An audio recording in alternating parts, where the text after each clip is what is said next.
And welcome, folks, to another There's Nothing Like a Good Book. And as with this one as well, it's the Bew White Story, and it was written by Christopher Taunton, the father of three wonderful children. Bew lives in Birmingham, Alabama, with the love of his life, his wife, Wendy. So I'm going to tell you all about this book. It's a sweeping biography of Summer Classics founder and entrepreneur, and it examines love, life, and business. Well, there's a nice three concoction. So what does it mean to live a truly substantial life? I mean, you can look at the sum of your successes and failures and say that they were a job well done. A summer classic, the Bew White Story, explores these questions and more. And it's through a biographical examination of the life of William Bew White III. This gentleman is the founder of Summer Classics. Now, you may be saying, Summer, where do I know Summer? Well, it's a premier manufacturer of modern outdoor furniture crafted for a lifetime of livable luxury. Does that ring a bell? Christopher Taunton is the author. He wrote the biography, and it delivers a detailed examination of Bew's childhood, college years, early professional life, and the successes and failures that got him to where he is today. So, on my show, welcome, Bew White. Thank you. Well, you're most welcome, my friend. A summer classic. It becomes an inspiring classic of how to climb the ladder to success with all the important aspects of that ascent related in the life of Bew White. And very highly recommended, says Grady Harp, who's the Amazon Top 100 Hall of Fame reviewer, and he gave it 5 stars, Bew. Yes, I've had amazing amount of 5 stars. I'm not sure there's anything but 5 stars. I saw 1 4-star on there, I think, but it's like I told you before, I this was not expected. I wasn't really writing it to get incredible reviews, but I think because it has warts and all, there's, you said successes and failures. There's way more failures in there. I always say I have an MBA in mistakes, and right. At this point I'm working on my PhD because I like to try new things, and I think you're going to make a few mistakes along the way when that happens. And the larger you get, the bigger the mistake. Right. I think the biggest mistake I made was like a $30 million mistake. So like, is that all? Oh, well, okay. Well, see if I can get through that. Yeah, you can get through anything, my friend. You can drop that before coffee in the morning. So yeah, exactly. Yeah. This is going to be great problem. because I know that someone's going to take lessons from you, and young entrepreneurs listening perhaps. But I want to know this firstly. How did you first meet Chris, the author, Chris Taunton? His father is, I wouldn't say famous writer, but he's a great writer and has written a bunch of books, and I was on his board of the Fixed Point Foundation. I got to know him, obviously, and I was saying, he could do this for me, and he's like, I'm slammed, but I'll edit it. My son's a great writer. I'll get him to write it. He just got out of seminary. He's got the time. I mean, it literally took, you had to hang out with me for like a year. Mm-hmm. And then you had to go through and interview all these bankers and people that I had done business with, and just there was a lot of interviews that had to take place. And I did a lot of recordings too, but I think spending the time on it and then writing and then get Larry to edit it really helped. All that helped. My word. So, Bew, you say that starting a business can be very challenging, but perseverance and support from others can help you succeed. And integral to your life is your enduring relationship with your wife, Wendy. She had truly been, your rock, encouraging you in your endeavors and, keeping your spiritual life alive as well. You agree with that? Absolutely, yeah. Incredible wife. I always say great wife, great life, amazing wife, amazing life. It's incredible. And I was gone all the time, so she was just. Right. And there's so many times I came to her and went, I don't know if I can do this, and she would go, "Look, you can. I believe in you. You can do it." I was like, "Okay, right. You believe in me? Maybe I can." Well, the old cliche behind every successful top businessman, there's a good woman, right? Right. That's certainly the case in this book. It's a wonderful life. Actually, Yep. I'm going to make really why I couldn't call it It's a Wonderful Life, and I did some research, and I was like, well, they don't have any book. I was like, it's very similar to that story, except I didn't try to kill myself. Right. No, I love that movie. Similar story. I've watched it every year for many, many years, and I still cry every time I watch the show. It's a big impression on everybody. Now, the critics say that Chris Taunton does an excellent job in this book of illustrating this romance for the ages. What say you? Well, I always say the best thing you can do for your children is to love their mother. So that's something I've really tried to do well, and I would recommend that to any husband that has children. But that's job one. How's that? Job one. So let's look at the book. As the story goes, Bew, you're only 28 years old. You left your job at the family-owned business, which was Avondale Mills, and you started a sales representative company back in 1978. And this was called Vista Corporation, specializing in selling outdoor furniture. And then, in 1987, you started multiple companies in an effort to expand from selling on the road to building a national brand. How did all of that go for you? Most of it went terrible.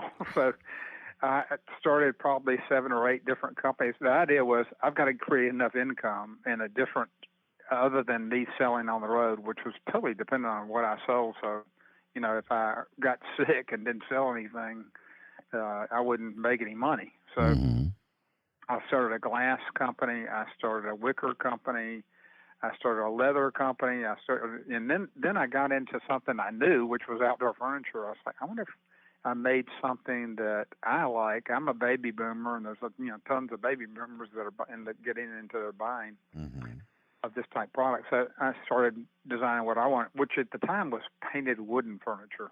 I don't have any of that in the line now, but it's evolved over time. But it worked, and so everything was called Vista. Vista Mirror. I had a mirror company. Vista Glass. Vista Leather. Vista Wicker. And then I started this Summer Classics company, and I knew what I didn't think about was I knew more about outdoor furniture than anything else. So what happened is one day the receptionist came in my office and said, "Hey, Mr. White, I'm answering the phone." Of course, I'm a kid. I'm 28, 27. 37, 38. And so she says, I'm answering the phone, Vista Corporation, but almost every time I do, they say, "Is this Summer Classics?" So I'm like, "Okay, when you go back to your desk, answer the phone, Summer Classics." And I went, "Okay, I'm going with this." I'm getting rid of all that other stuff, and I'm going to concentrate on this. And this makes sense because this is what I know, and I didn't like anything I was selling, and I didn't like any of my competitors' products. So I said, I wonder if, that's what I said, I wonder if people would like what I like. I want to make something different and have a brand name and build it up. When I was in New York, I called on Ralph Lauren, and back then everything was made in the United States. We didn't have all these imports like we do now. So he was basically he was just getting into the part where he's making casual clothes, He'd gotten in the clothing business and ties originally, and then knit shirts, and then so I said, "Your business model, you don't actually own any factories, and how does that work?" And he kind of walked me through it, and he said, "I can be in any business. I just need to control the quality and design and how it's made, and I can grow the business faster." I was like, "Man, I love that model." So same thing was happening in our business, is that people would make what the factory made, and the customer didn't necessarily want to make what their factory wanted. So I would represent companies that made like aluminum furniture, and the market would change, and they would come to me and say, "Why aren't you selling more of our stuff?" And I was like, "Well, the market, they want wood now, So right, you've got to go where the market is and what they want. Otherwise, you're going to end up with a factory full of. But there was no company doing that. Right, so it was just. Right. I make what my factory makes. I was like, man, somebody needs to make what the customer wants to buy, not what their factory makes. Well, what I want to do is ask you a question. Going back a little bit, you know how you touched on you started a lot of different companies, different things. There's a saying today, everybody pushes the gurus that you've got to do what your passion is, what's in your wheelhouse, what you're happy with. Yet you didn't start off with this, which you loved and were good at, which is the outdoor furniture. You had glass companies and the other things that you mentioned there before. Why did you go into those to start with as far as businesses were concerned? I think I was an opportunist, so something came along and I said, oh, well, okay, I'll do that. Somebody offered me some wicker case goods and I knew I could sell them and that there was a market for them. So I said, okay, I'll buy a couple of containers of that and see if I can sell it. And that's what I would do. And then I said, I'm not using my creative. I'm just buying stuff from people. Okay, that makes sense. Yep, it was for the dollar. It wasn't from the heart. Let's go into the book. I'm going to turn another. Yeah, right. I'm going to turn another page now. Chapter October. Let's go back to 2013. We find you, and here you are at the pinnacle of your career and success in the emergency room, fighting for your life of all things. Now, it was that moment when you thought your life would end, and it led you to want to share this story with the world. What happened? Well, this may take a little time. I hope you can. Well, we got a little bit, but I gather it was like a signal that went off or something.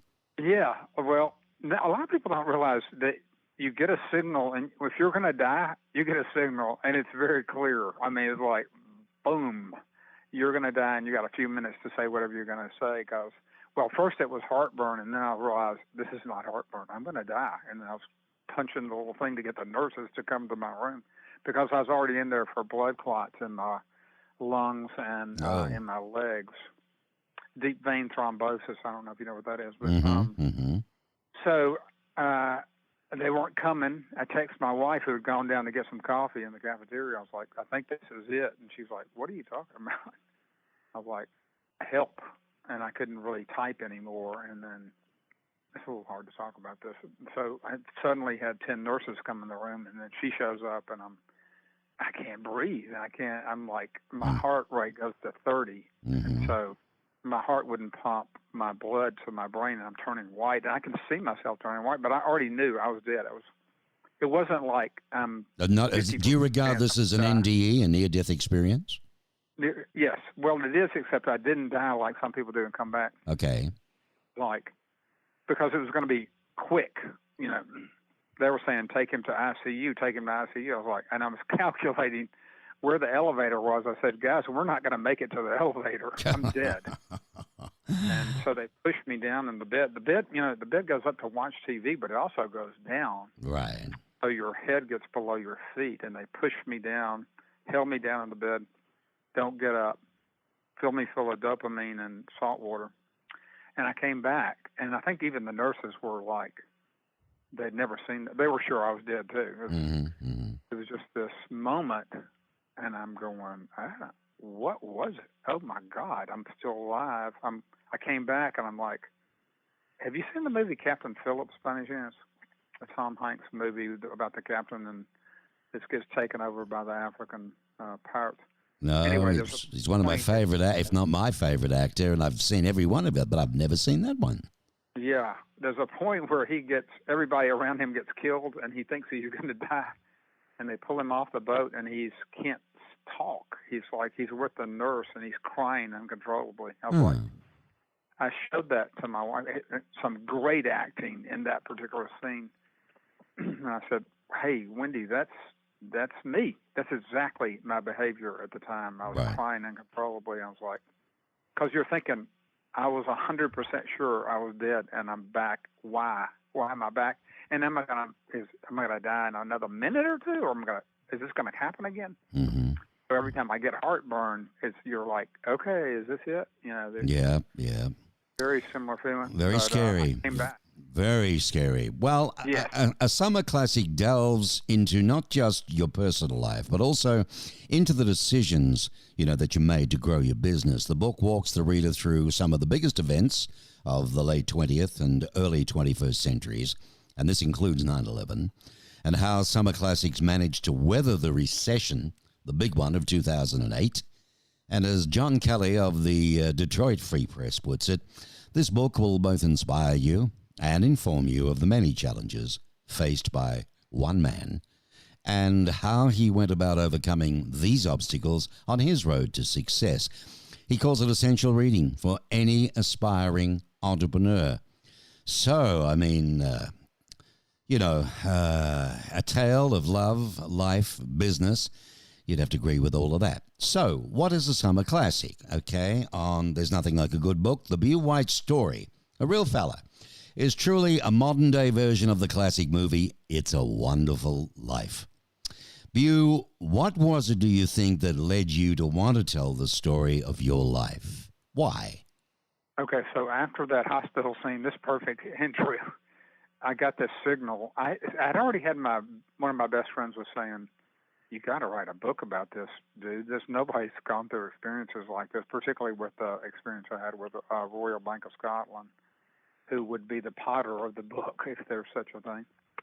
And so I got this signal going, write the book. You got to write the book. And I felt like it was from God going, I want you to do this. And I was like, hey, well, I don't know how to write. It's like, right. How's this going to work? So I wrote about 13 chapters, and a couple of them were pretty good. I certainly gave them to Chris. I said, hey, do what you can with this. I think this chapter and this chapter are pretty good, but the rest of them, kind of yuck. So a tip for any aspiring writer listening, when you say you sat down and you wrote, how did you write? In what tense? Was it I, third tense? Was I did this or you did that? How did you do that? I tried both ways. I tried writing it as you, and I tried writing it as me. So like which flowed? Which flowed best?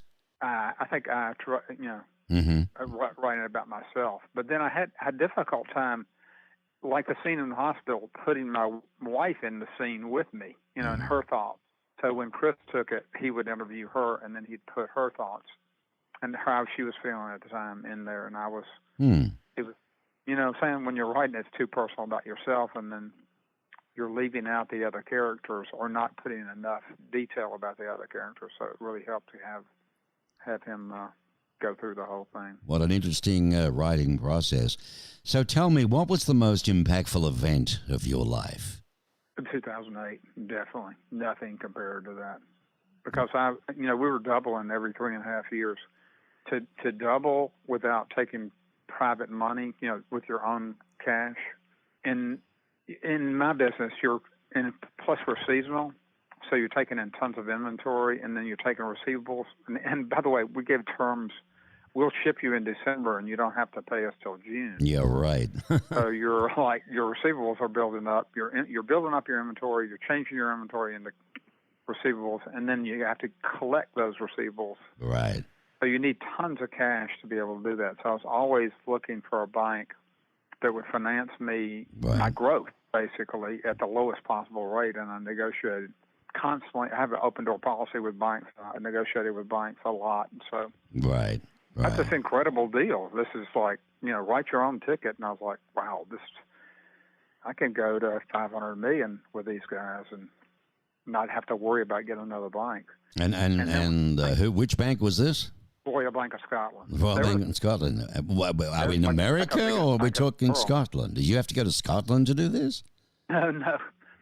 HSBC and Royal Bank of Scotland were about the same size at the time. Oh, okay.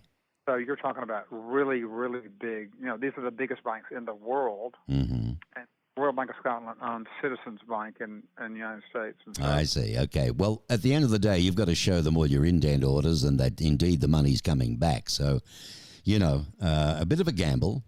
I can relate to that years ago in my early radio days. In between gigs, I was doing some repping for some men's and boys wear for a big company in Australia. They were the leaders in their field in Flinders Lane in Melbourne. And it was all about going through the country and through to retailers in the country towns who would indent an order, 6 months ahead, 9 months ahead of the new stuff. Yep. And you'd drive back, and I used to go every month. I'd come back again sort of thing, and you're hoping to God they were still there. You know what I mean? Things were tough.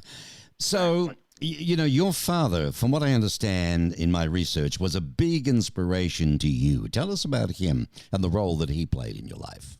Well, he was on the board of what's now Delta. So it was started at Southern Airways and went all the way up to Northwest Airlines. And of course, he got off. He was the last guy from Southern Airways to stay on the board, but he's also on the board of Vulcan Material, several Fortune 500 companies. So he's smart. I did fire him as my lawyer pretty quickly after I started. I got in a meeting with another guy when one of my factories got in trouble, and I watched how he behaved, and he was much younger. He was like 5 years older than me, but I was like, this guy's amazing. I called my dad and said, hey, I think I want to hire Jim Roch to be my attorney. He said, well, you're going to have to pay him, because I wasn't paying my father for attorney work. I said, I'm okay with that. I mean, I understand. Because Dad was take everything personal if I'd get involved. I was a big risk taker, and I was like, I needed somebody to give me advice, not tell me not to do anything. Yeah, right. Because they were scared. And so I ended up. This is in the book. I hired Jim Roch, and it's been a long relationship, probably a year relationship. Well, the book, it's very honest. I mean, it speaks about your struggle with blood clots and your lungs. What did that particular battle teach you? Well, that has a lot to do with going to China. One thing, this is something a lot of people wouldn't know. Your doctor tells you to take aspirin, right? So it'll thin your blood. And it does thin your blood. It's not, but however, thinning your blood does not prevent blood clots. It's anticoagulation that does it. So you're going to have to take an anticoagulant. Right. And that was, I was like, when I had it, I was like, what do you mean? There's no way. My blood is like water. It's so thin. And they were going, no, you got to take an anticoagulant. Something that makes your blood not coagulate to prevent clots. So, well, I'm surprised you haven't gone off and tried to invent something like that. Yeah, I said, well, there's a ton of people doing some really cool stuff in that, so they don't need me for that. So it's Xarelto, you've probably seen it advertised. It's the newest stuff. Man, I mean, the only ads I ever see when I do watch commercial television these days now is either cars or medical. It's one or the other, or pharmaceutical. Or lawyers. A lot of lawyers. Yeah, what I can't get over in this country, I just can't get over this, is as powerful, as fortunate, and as money-driven, and as successful as America is, compared to my country of Australia, our health scenario, our health benefits for the elderly, and the cost of medicine. I mean, it's disgusting. Absolutely disgusting. But then again, I'm not in politics, so let's talk about advice that you would give to those just starting out in their career now, in this day and age, in the modern 2021. Okay, well, if you want to be an entrepreneur, which a lot of people have come and talked to me about this, that you've got to have 6 characteristics. And this wasn't staged. You didn't ask me about this ever, but you've got to be a visionary. You have to be passionate. You have to be driven. You have to be a risk taker. You have to be a problem solver, and you have to be responsible. And if you're missing one of those, it won't work. I guess you could have a partner that has 3 and you have 3. You've got to have those 6 qualities. And I was like, when I actually got that from the guy that wrote the EOS program, that entrepreneurial operating system guy, Gino Wickman. I was like, wow, I'm just, I'm 70 years old. I'm reading this. I'm like going, wow, I'm just lucky I had all that stuff, because I wouldn't have known.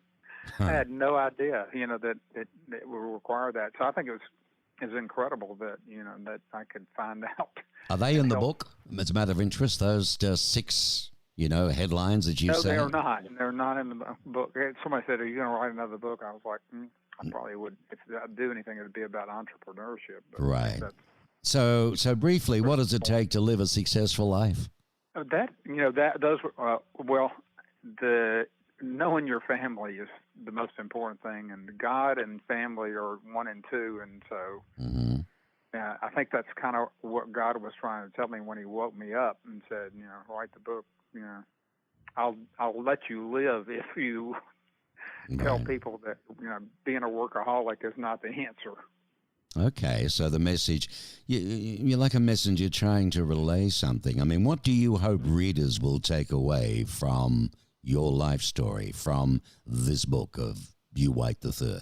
I can tell you what some people. I had a friend of mine who's an entrepreneur. He called me. He said, "Well, if I'd have read this first, I would have never started my business." And so I said, "Well, that's a deterrent." No, come on, I'm a motivator. Yeah, exactly. No, it would say it's not easy to have a business. We're not all Bill Gates or Mark Zuckerberg. I guess that's part of it. Right. If you want to start your own business, there are a lot of challenges you have to go through. Oh, yeah, it's harder and harder. So what's next for you? I mean, I do want to say, listeners, Bew White, the chairman of the board of Gabriella White and its brands, Summer Classics, right? Gabby and Wendy Jane, they're all the brands. Summer Classics. Maybe you've bought some stuff in the past in the backyard, Did you ever get into Australia? Summer Classics? Bew? Did you hear that growth story I was telling? I've never had enough product to go anywhere else. I've had a lot of people approach me about going to Europe. Right. A lot larger than. Wow. Europe, that would have been a big market for you, yeah. Yeah, it's a big market. And Australia, the great thing about Australia for us would have been the exchange of the dollar. Because your season starts when ours ends. That's right. That's exactly right. And we're great outdoors. We love our Barbies, mate, and outdoor living. Absolutely perfect. Now, you were named, I want to mention this, Entrepreneur of the Year by the Society of International Business Fellows. And in 2021, Bew White received a Lifetime Achievement Award, folks, from the International Casual Furnishings Association. It's also the subject of a well-received biography called A Summer Classic, which we've been discussing. You've done a lot of good things, mate. What's next for you? Well, I've given myself a new title. And I went to the CFO's office a couple of weeks ago and said, I think I've decided I want to be CFO. And she kind of went, I think I scared her. I said, no, I couldn't be CFO. I couldn't be Chief Financial Officer. I'm thinking I want to be Chief Fishing Officer. And so she kind of liked that. After I was like, woo, saved me. Thank you. Yeah, there you go. It's like me. That's my new Chief Fishing Officer, and I'm a pretty good fisherman. I am. I did set up a board, and I'm chairman of the board, and executive chairman. But I still want to design the line. I'm designing the line. I'm continuing to design the Summer Classics line, which I've told them I would like to do as long as I can do it. And that's the thing I love, coming out with the new products, exciting new products, and selling thousands of them. Good on you. There's nothing like that. I can tell you, it's nothing like. Really exciting. Coming up with an idea from a blank piece of paper and saying, I think this will sell. And then you draw it, you make a sample, you color it, you put fabric on it, and you sell thousands of them or hundreds of thousands of them. And it's like... It's the extension of you, cool. Isn't it? Yeah. Fabulous. Cool. Well, the Bew White Story is written by Christopher Taunton, folks. The father of 3 wonderful children is this man. He currently lives in Birmingham, Alabama, with the love of his life, Wendy. A summer classic, The Bew White Story. Now, let's look at it. It's on Amazon. It's in ebook format for only $4.99. And the hardcover, well, that's $24.99 is what I've got here anyway. But you can go to www.bewwhite.com. So that's www.bewwhite.com. All right? And you can read more about it there.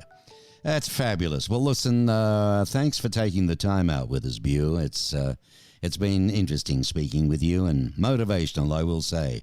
And I'll get back to the book. If you hang on when we knock off here, I'll get your email, Addie, so that I can send you a link to the show, okay?